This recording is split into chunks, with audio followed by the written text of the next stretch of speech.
Audiobook Chapter 1 Lecture Module 2. Dear audience, welcome you all to this lecture module 2. Camp's Audiobook Chapter 1 Lecture 2. 3 stages in the money laundering cycle. Money laundering often involves a complex series of transactions that are difficult to separate. However, it is common to think of money laundering as occurring in 3 stages. Stage 1 Placement: the physical disposal of cash or other asset derived from criminal activity.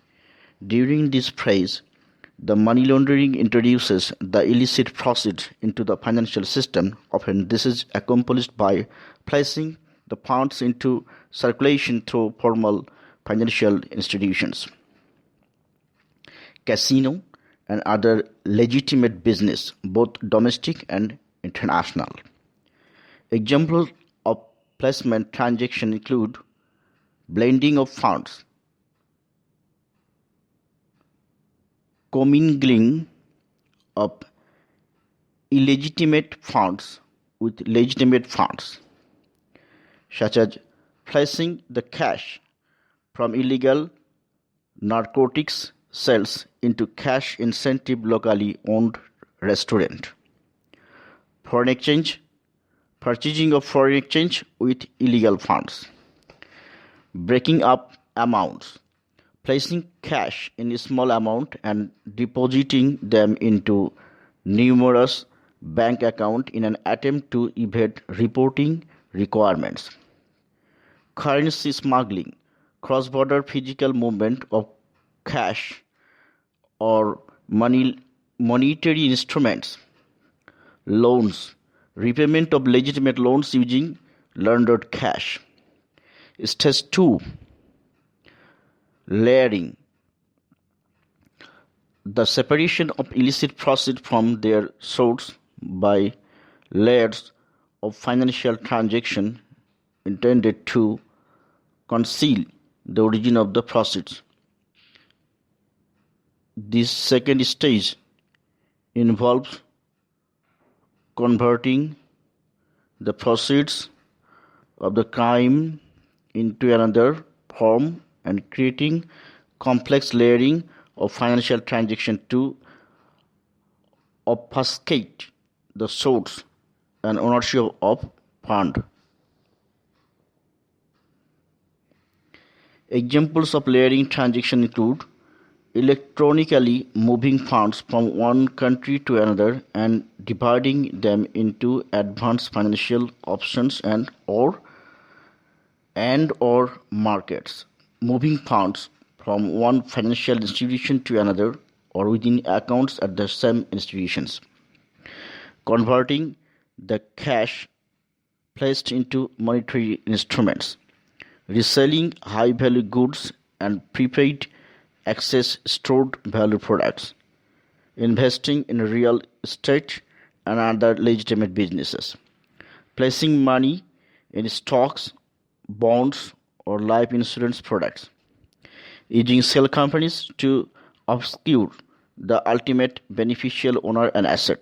Stage 3 Integration: supplying apparent legitimacy to illicit wealth through the re-entry of the funds into the economy in what appears to be normal business and personal transactions.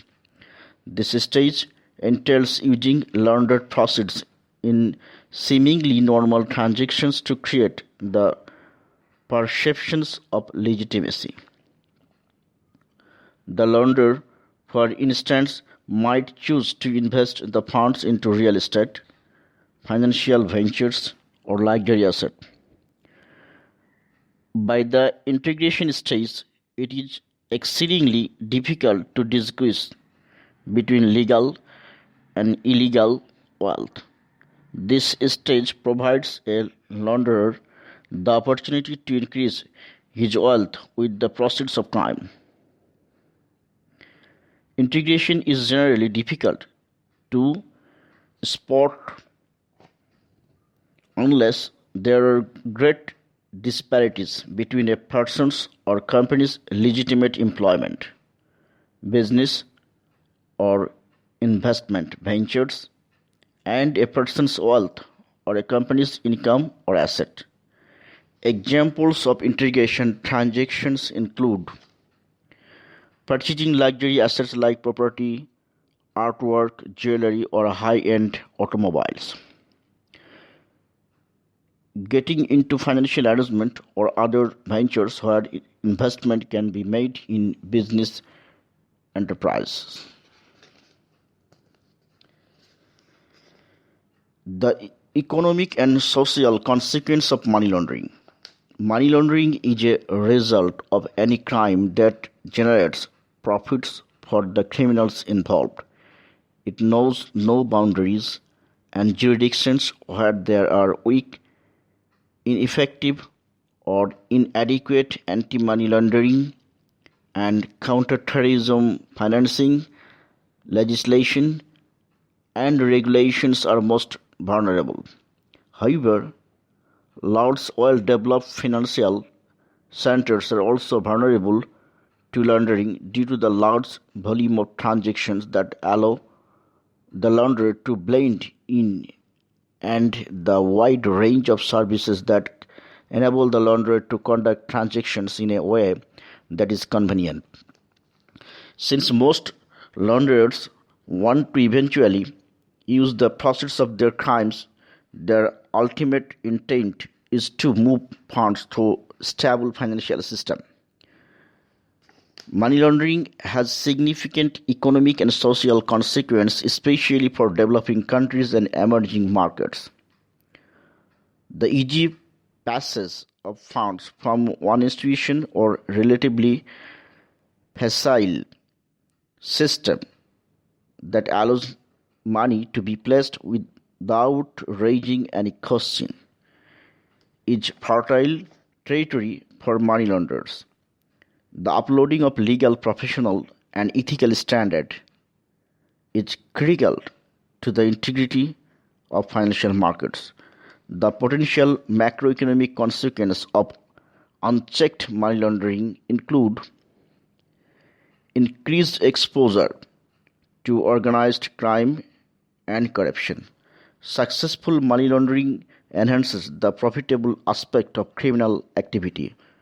When a country is seen as a haven for money laundering, it will attract people who commit crime.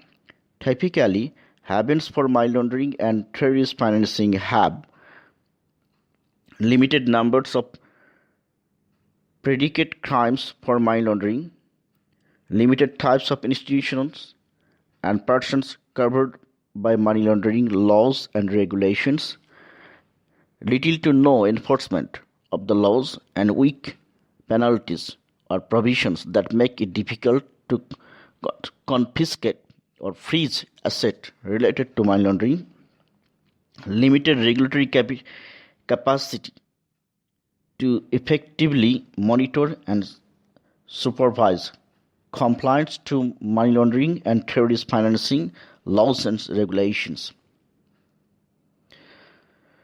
Thank you so much for now and welcome you all to the next lecture.